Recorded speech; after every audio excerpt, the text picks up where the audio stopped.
नमस्ते,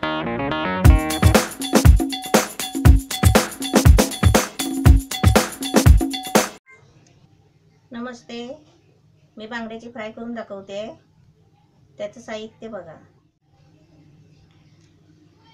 हा बांगडा आहे, म्हणजे पूर्ण आहे। त्याचे फक्त आहे ना हे असे पाक काढून घेतले, डोक्याचा भाग आणि हे डोळे सकट आहे ना असं सरळ सीधा एकदम अखंड आहे। असे मी 3 बांगडे घेतले आहेत आणि त्याच्यासाठी हे साहित्य दाखवते।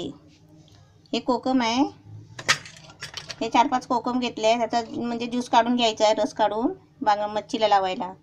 त्यासाठी हे अद्रक लसूणची पेस्ट आहे, 1 चमचा घेणार आहे।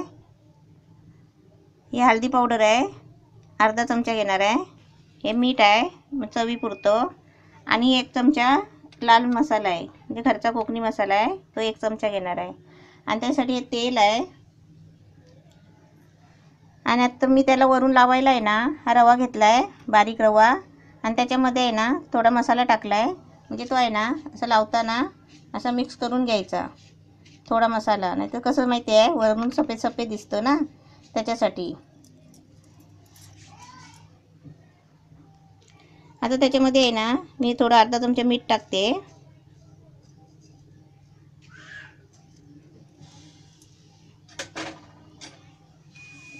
हळद पावडर आहे अर्धा चमचा।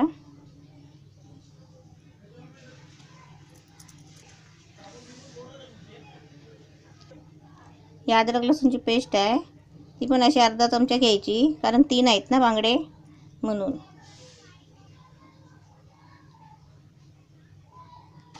हे कोकम आहे, याचं असं थोडंसं ज्यूस काढून घ्यायचं। आपल्याला कोकम नसेल ना तर इमली भेटते, म्हणजे चिंच, ती वाणीच्या दुकानात मिळते, ते आणून ठेवायची मच्छीसाठी। मच्छीला कसा लिंबू पण नाही एवढं जास्त, म्हणजे चांगलं नाही वाटत, म्हणून आपण चिंच आणून ठेवायची। याचा कोकमाचा ज्यूस काढून असं त्याला लावायचं।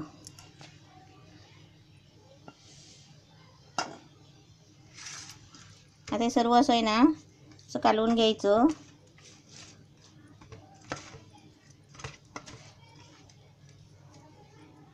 असे बांगडे आहेत ना मोठे आहेत म्हणून हे मध्ये असे कापले आहेत, त्याच्यामध्ये मसाला जाण्यासाठी हे असे कापले आहेत बघा।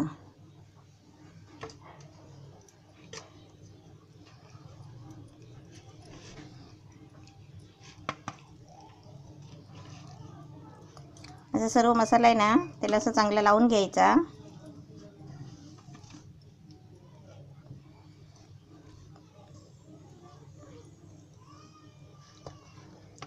आता हे सर्व असा मसाला लावला आहे। आता याच्यावर मिरची पावडर टाकते।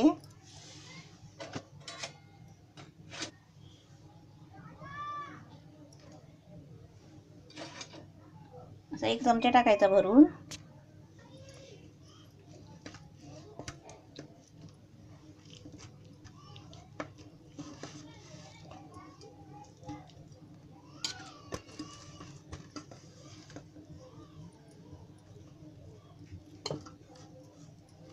असं चांगला सुक्का आहे ना लावून घ्यायचा, नाही तर तो तेलात उतरतो मसाला।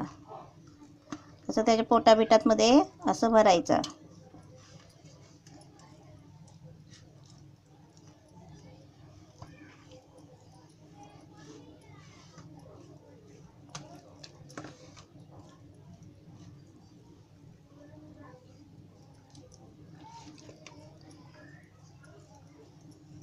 आता चांगला मसाला लावून झालेला आहे।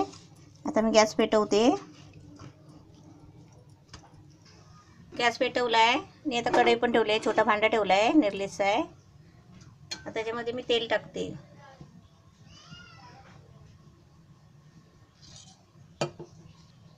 आपण तेल तापलंय का बघूया। हे असं थोडासा मसाला आहे ना त्याच्यामध्ये सोडून बघायचा, म्हणजे असा तापलेला असला ना तर असा चरचरतो।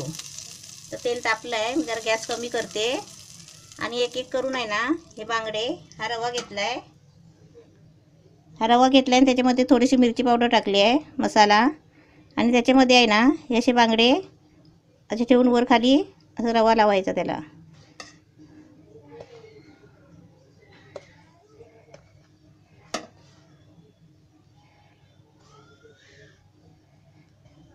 असे मी तुम्हाला आहे ना पीठ लावून पण दाखवलेलं आहे, गव्हाचं पीठ लावायचं, नसलं तर तांदळाचं पीठ लावायचं. आणि आपल्याला रवा पाहिजे तर रवा पण असा लावायचा. रव्याने कसं छान दिसतात पण छान, आणि जरा कुरकुरीत पण होतात. असं सर्व मस्त रवा लावून घेतला आहे. आता तो तेलामध्ये सोडते.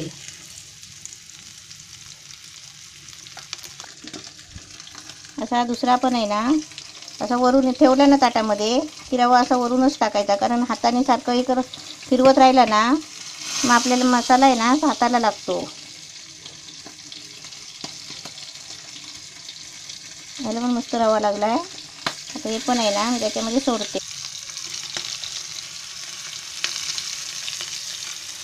दोन बांगडे टाकले आहे. आता पहिले आहे ना हे मी असे फिरवून घेते. गॅस बारीकच ठेवला आहे. असे दोन बांगडे फिरवले.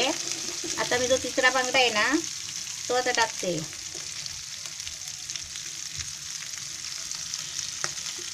गॅस कसा बारीकच ठेवायचा. गॅस बारीक केलाय मी पहिला, कारण ते आहे ना उडत राहतो ना अंगावर रवा. आहेत ना दोन्ही बाजून असे चांगले भाजून घ्यायचे. त्याचं पोट बीट असं खालचं आहे ना हा भाग, हा पण असा जरा उभा करून आहे ना असे उभे भाजून घ्यायचे.